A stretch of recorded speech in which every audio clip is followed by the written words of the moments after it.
What's up everyone? In today's video we are going to be talking about the different types of soil mix that is needed by a plant.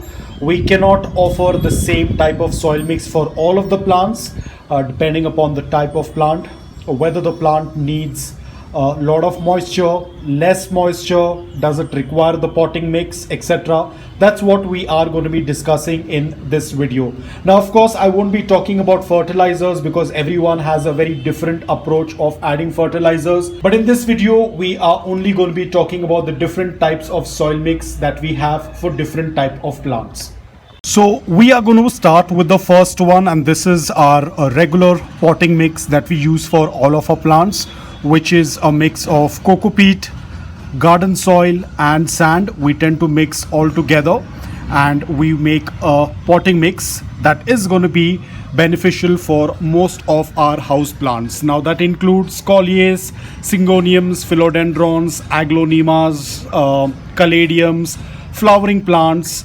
All of these varieties will do well in this soil mix because this soil mix is loose, porous, well draining, retains slight amount of moisture. So this mix is going to work out really well because all of these plants have the same requirements. So we tend to use this type of soil mix for our regular house plants. So that's about the soil mix that we tend to use for these plants. Talking about the pot size, I would say you can go with a plastic pot because they tend to retain slight amount of moisture.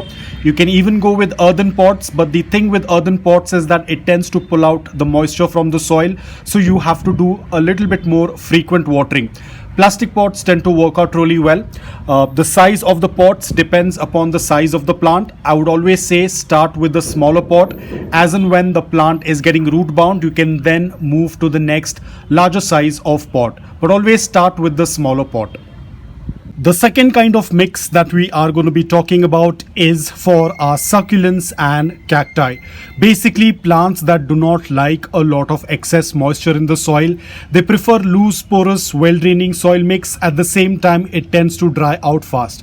Basically on the third day, the soil tends to dry out completely. So here we have 80% of sand and 20% of filtered garden soil. We filter out the fine dust from the garden soil so that it does not get compact. So we have sand and we have garden soil.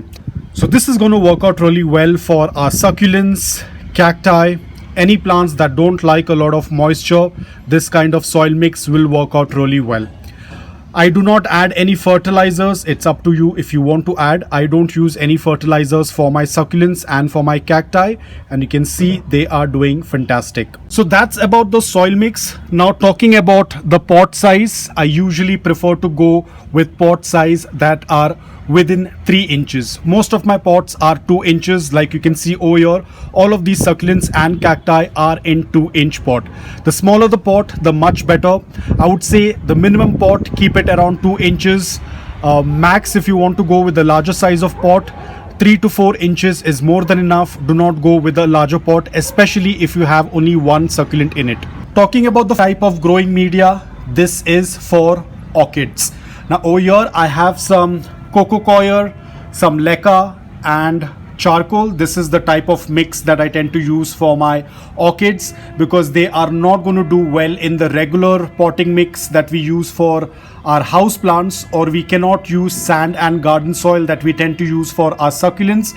We have to make a soil mix that is very breathable because you can see these are all the aerial roots. They tend to absorb moisture from the aerial roots. So the media for growing orchids is also very chunky, very airy kind of a mix that we use for our orchids. And the pot as well, there has to be a lot of ventilation, a lot of holes in the pot. You cannot use the pot that we use for our regular plants or for succulents. The kind of pots that we use, we cannot use it for orchids. Again, it depends on different types. Now this is a dendrobium orchid, so it has a very different potting mix.